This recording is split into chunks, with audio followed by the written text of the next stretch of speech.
Hey guys, welcome back. I am now getting near the end of all the fabrication work that needs to be done on this Mercedes. Now I've been picking away the last week, jumping all over from item to item that I have left to do on this car. Spark plug wires is one of those things that I have started. I had to stop because I had to order different ends.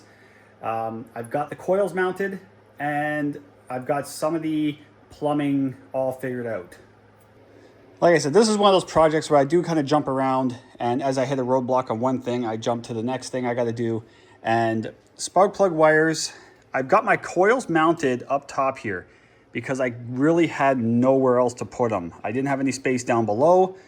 There's no room on the firewall to mount them. I've got my dipstick right there for the transmission, so I couldn't mount a coil pack there.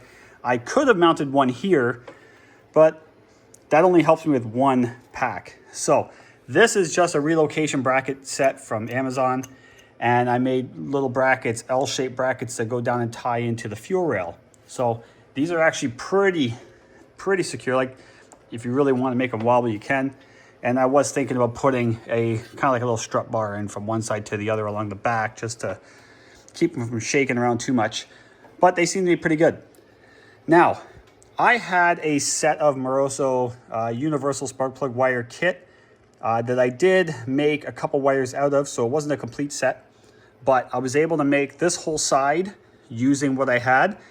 And I knew I was going to be short on this side, but I also knew that the chances of me needing the exact same deflections that this I had was going to be slim. And sure enough, if I put a 45 on here, I'm basically hitting the exhaust no matter how I want to. So I needed a 90. So I ordered, just a set of 90s for this end.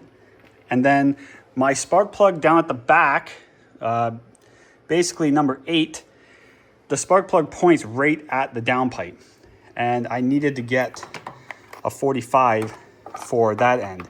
So now I have enough terminals, right? Because I didn't have enough. Now I have enough terminals and the proper deflections where, I'm going to have some straight boots left over, but that's okay. I also got the heat wrap done on the downpipe.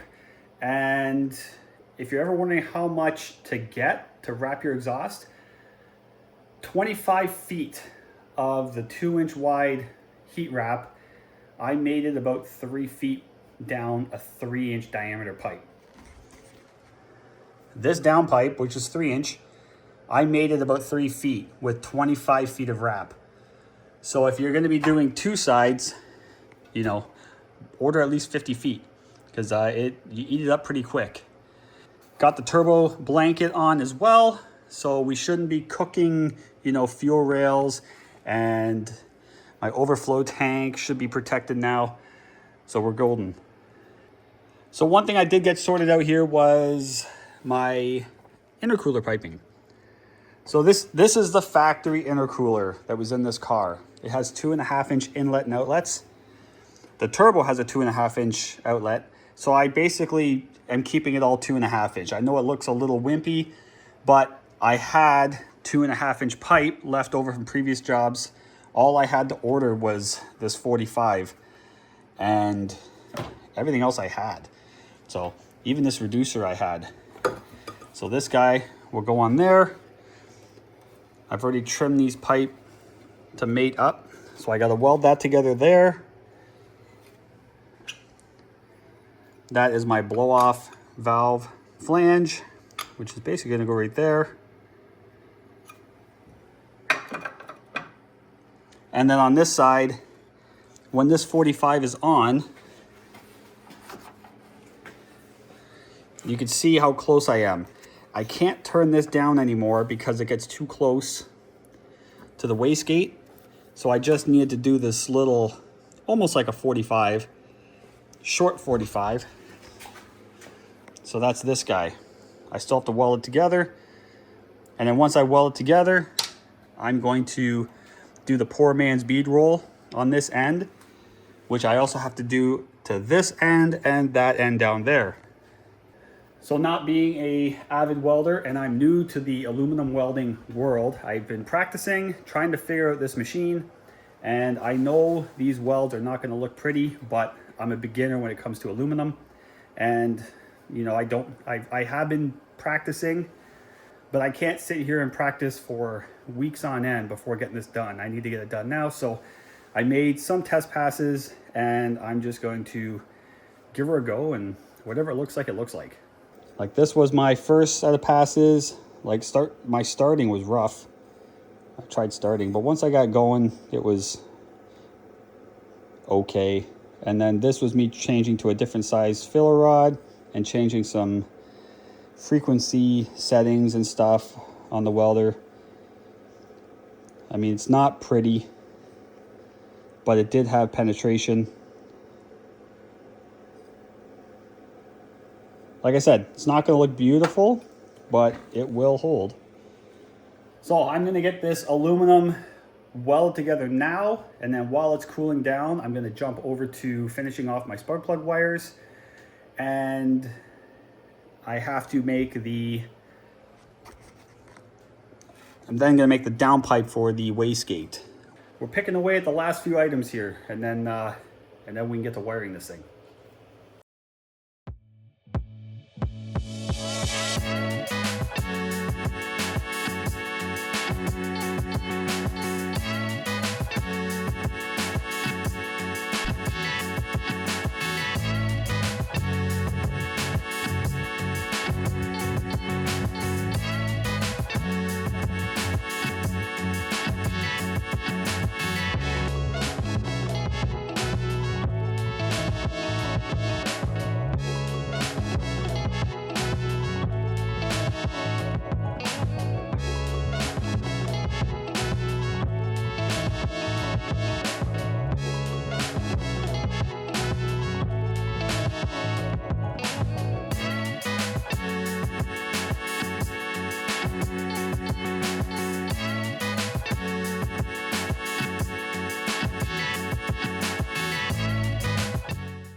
Well, guys, I had to put a pause to the welding because I don't know what's going on.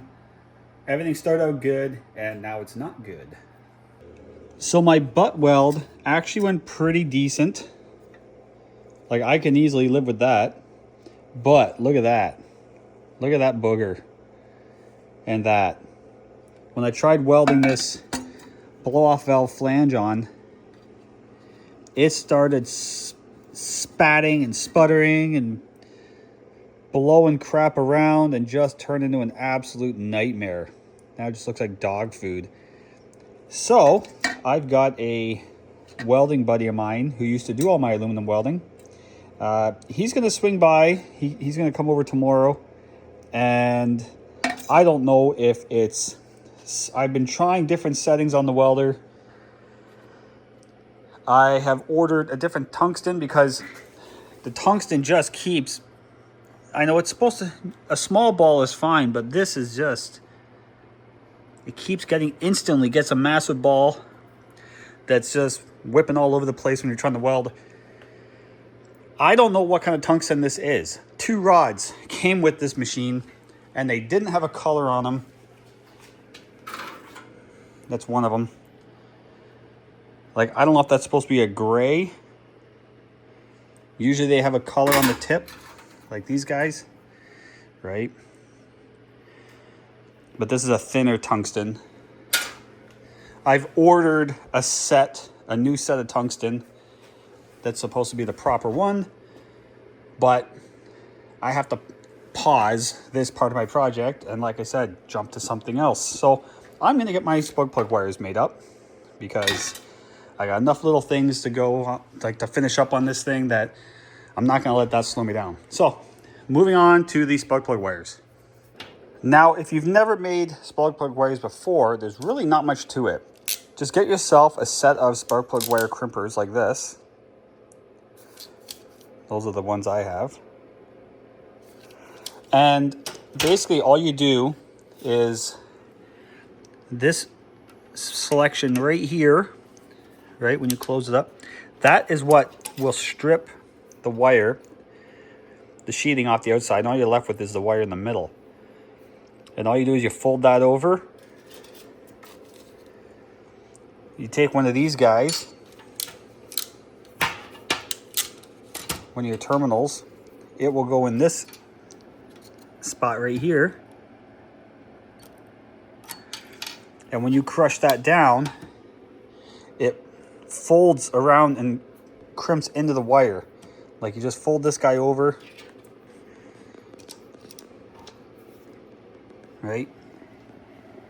And you stick her down in there, like so. And then you crimp it. I'll do it in a second here. I already got this one done, but I have to do the other end. And then you gotta wrestle the boot on, which is the hardest part about making these things. So you take a little bit of dielectric grease and you're basically gonna coat the end of this and just ram it in there and start working it around. And eventually you'll get it in. It's hard to see, it's down in there. But I gotta check my length on this guy, then I'll trim the other end, and I gotta crimp one of these 90-degree boots on. And if you don't think these are tough, wait till you try and do one of the 45s or the 90s. Because they are mucho harder. But I'll get her. So unlike this end that I just crimped the terminal on and then shoved it through, this end is going to be a little different. I'm going to shove this, I've already trimmed it, I'm going to shove it through the boot first, then I got to slide this guy on and I'm going to crimp it. Like the other end, the spark plug end doesn't have this little white collar, so it's a little bit different. I've never put these together, but I think that's how I'm going to do it. Should work. Probably won't be able to do this dry.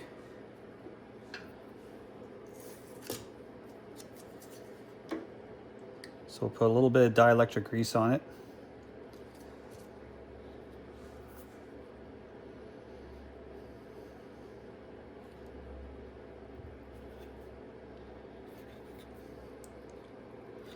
Like I said, it's a fight to get them in.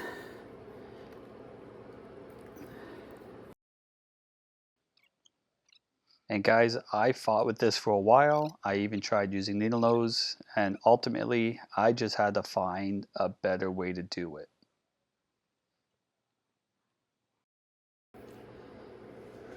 All right guys, I figured out the easiest way to put that on, and that was sprayed a little WD-40.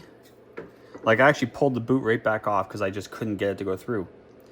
And I sprayed some WD-40 inside the boot, a little bit on the wire, and it shoved through with ease, no problem. Definitely the way I'm going to do it going forward.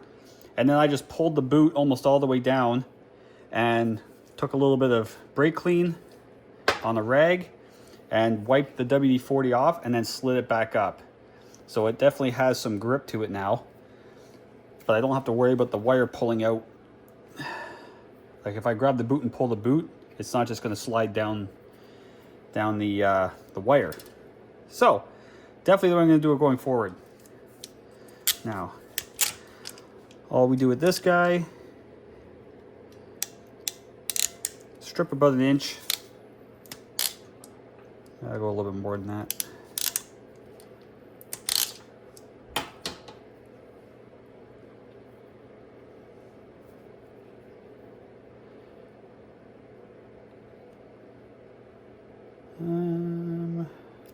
I'm gonna try that after. I'm gonna put that on after.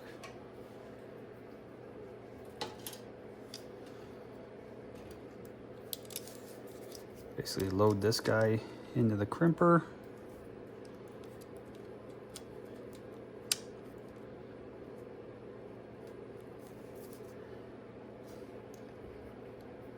Fold the wire over so the wire is on the bottom.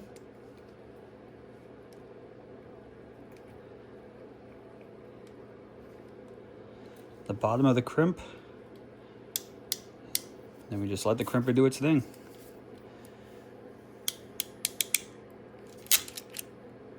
See? Now, hopefully I can still get this on. This again was a fight. I tried trimming the end of the wire a little bit, just to kind of bevel the end, because I had a heck of a time trying to slide that plastic piece over, and squishing it, the end of it a little bit more with Nina Lowe's helped.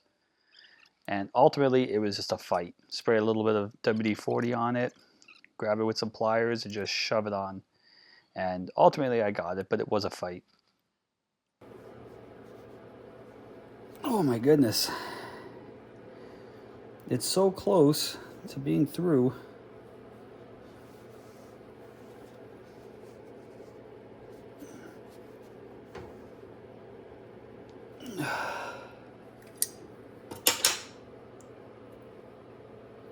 I just physically can't push it any harder.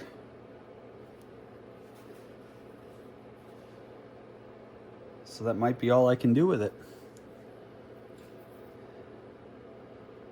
I think if I slide this boot up, there ain't no way it's gonna move anyway, because this boot is very tight now that I've taken all the grease off of it.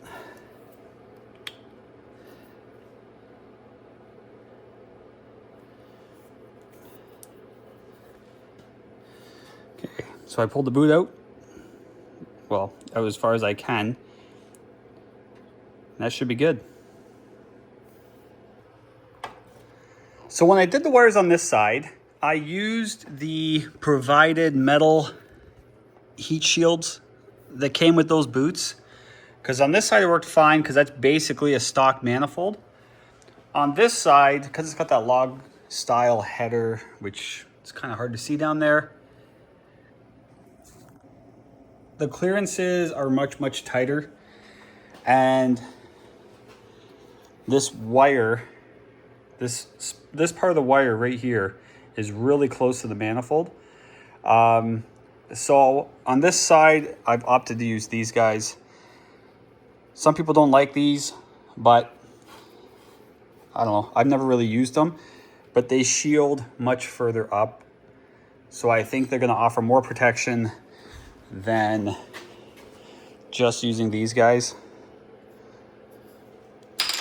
So for this bank, I'm going to be using these titanium colored heat shields. And that's what she's going to get. And now this is still really close. It's almost touching. I can kind of turn it back like that, so it's not touching. But that's the best she's going to get. Because it's just, space is not on my side with this project. Everything's tight. So, alrighty, spark plug wires are done. I zip tied them back. I know it looks a little crude, but it keeps them off the exhaust, and we'll see how long that plays out for. But I mean, you're not going to see a lot of this anyway, because there is actually a big cover that goes over. I think it doubles as a strut brace, even though it's kind of thin gauge steel, but there's a big cover that goes over this. But I got those three run down this side of the exhaust. I got the back one run down the back, and that guy is tight. It is actually, I actually had to undo this clamp, move the exhaust over just to get the spark plug wire on, and then move it back because it's almost right up against the back of the boot. But you got 2 layers of insulation there, so it should be okay. There's not a lot I can do with it. The exhaust is right there, and there was nowhere else to run the exhaust. Kind of the drawback when you're doing like a turbo setup, it always tends to get in the way of your spark plug wires. But it's done now. It should be fine. I did the best I could. You know, I paid a lot of attention to the way they were routed to try and keep the heat off of them. So that's done. I really want to finish up the fabrication work. I won't be able to finish the aluminum today. I can finish it tomorrow, but I do have to do the wastegate downpipe. So I've got the radiator back off, and basically I'm going to run this guy down, and I'm going to run it back and go tight to this frame right back here, because my radiator spout from the rad is right about here, and I need to be able to curve that over and up to this guy. So I want to keep the exhaust back here. I am going to wrap it. I don't have any more of that titanium color, but I do have this black. which I'm not a fan of, but you're really not going to see it anyway. It's going to be down here. So I'm going to heat wrap that. I'm probably going to heat wrap this as well to keep the heat off this silicone boot. Even though this sucker's going to get hot, I'm just going to try and limit it the best I can with what I got. They do sell blankets that you can put around this, so I might look into that as well. But for now, let's get this done. I've already got my pipe cut, so I'm going to get it all welded together here, and this is a pretty quick and easy one.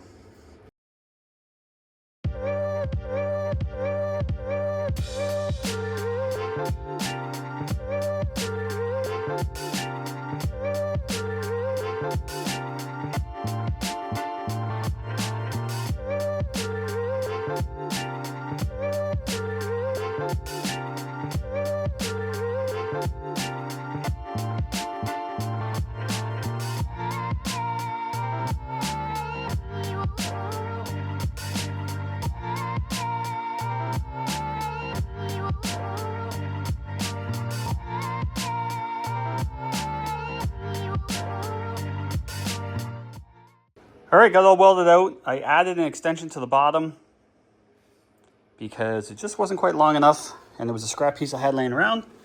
So if we just drop this in here, she's still hot.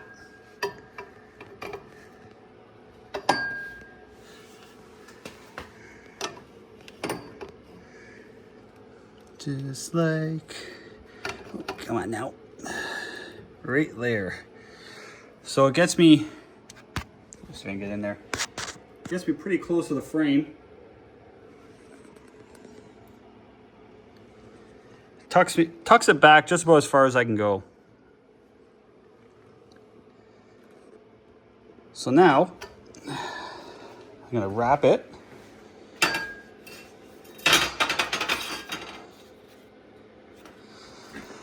I'm gonna wrap it just so I can protect, you know, the coolant hoses and the AC compressor. And obviously the coolant hose that's gonna be coming over here. You know, don't wanna burn the house down. So, stuff's not really fun to play with, but it's really not the worst thing either. So I'm just gonna wet this roll, because when you wet it, it tends to grab a little better. And when you're working with this stuff, it's good to use gloves because it's not technically fiberglass, but it's very similar to fiberglass. And I mean, once that stuff gets between your fingers, it's a crappy day because anytime you move your fingers, it's painful.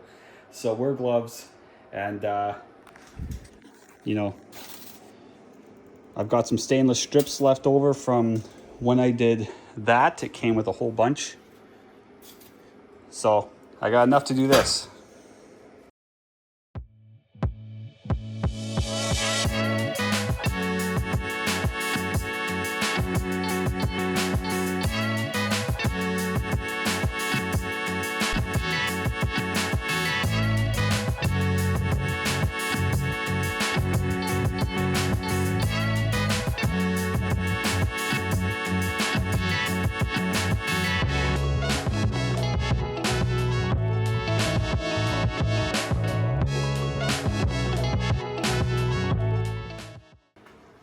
All right, guys, the exhaust is finally done, 100%. No more stainless welding to do. It's all mounted. Sits back in there nice and tight to the frame. I mean, it's about ½ inch away from the frame. And I wrapped everything I could up here just to try and save anything I can from melting to the ground. We don't need no fires. We don't need anything getting wrecked. So I did the best I could to protect it. So that's something else I can now check off my list of things to do. All right, so a couple days have passed, and my buddy Brandon came over last night. He's a welder by trade, and he helped me set up my aluminum welder. And I feel a little bit better because even he was struggling with this, and we pretty much determined it wasn't the welders so much as it was the material. So my welds, you know, that I did with these two pieces turned out pretty good. But this, that's actually just a little bit of soot I didn't clean off. Welding this on, I mean, it was looking like absolute dog food. So this being just, it's all cheap Chinese aluminum, but this here, this piece, and he's had it before, whatever grade of aluminum that is, or whatever kind of stupid coating they put on it, even though I wire brushed it and stuff, it welds like garbage. And I mean, his welds, like, look how kind of porous it became.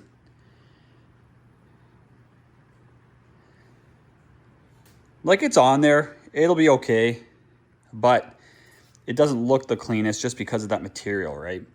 Now, he was able to get the welder working better just by changing some of the settings, like the frequency and the balance and stuff like that. He pretty much got it dialed in, and it was working much, much better for him. But, I mean, it was hard for him to get perfect results because of the quality of the metal being used. But we're going to move on from this now. So, I have to drill out the middle now. So, I've already got my hole saw ready. And then after I drill it, I have to do like a bead roll on the end. And the way I do that is I use my crimpers like this. And I show my test piece, right? We want to get a bead like that on the end, right? That's their factory bead roll that comes on these pieces of pipe. And I tried one method, which gave me that. It's not a big bead. I don't normally do it that way, but I wanted to try it. And that's the other way I used to do it, and I think I'm going to continue doing it, because depending on which way I flip these in there, right, depending on which way I grab it, it either uses this ridge to push up a bead, or if I shove the piece all the way in, it uses that ridge to push the bead that way. So I did this one already, and I did it with the smaller bead. I just wanted to see what it was like, and I just don't think it protrudes as much as I would like it to, right? I can get into that. That's a much larger bead. It is harder on the hands. You're pushing more metal than this little one, but it sticks out further.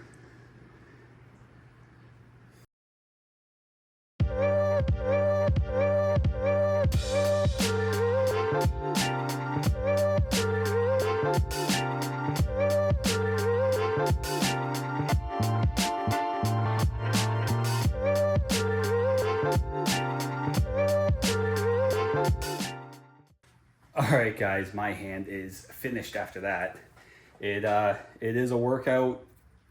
Now, some people I've seen do that kind of bead roll technique, and they don't go all the way around. Some guys will just do like 3 or 4 spots, like, you know, half an inch long. And, you know, I'm sure that works fine. But if you've ever seen one of these things blow off, like when you start getting into higher boost levels and this sucker blows off, it can be violent and it can damage some stuff. So like with the hood being right here, if this thing was to blow off, like it could smash the hood, right? You dent this, you dent the hood. I'd rather go all the way around to, you know, it's still no guarantee it's not going to blow off, but every little bit helps. Like if you're going to do it, you know, go all the way with it. Do the whole thing. So give it its best chance on staying on. So obviously there's no clamps on it yet, but the pipework's done. My no-name Amazon blow-off valve is on.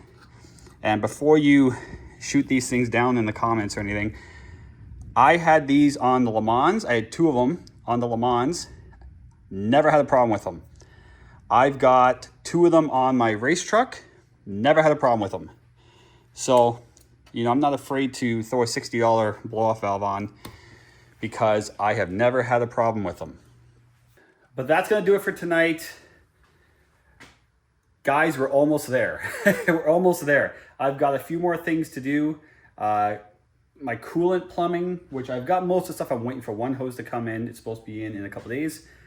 I am waiting for a new dipstick because the dipstick I have for this isn't gonna work. It's one of those flexible ones, and it is straight up mated with the exhaust manifold right now. I can't run it any way where it's not resting against the manifold, and it's gonna straight up melt it. So I've ordered a steel tube, a regular like OEM metal dipstick tube, where if it's touching the manifold or just really close to heat, it's not really gonna cook it. So waiting for that to come in. A few other little things, but we're getting close, and I'm almost ready to start wiring this thing. And once it's wired and a few little bits of plumbing left, we're ready to fire this thing up. Like, we're almost there. So that's it for tonight. Next video, hopefully we can get just about everything else finished up, and we can get driving this thing. So that's it for now. See you guys later.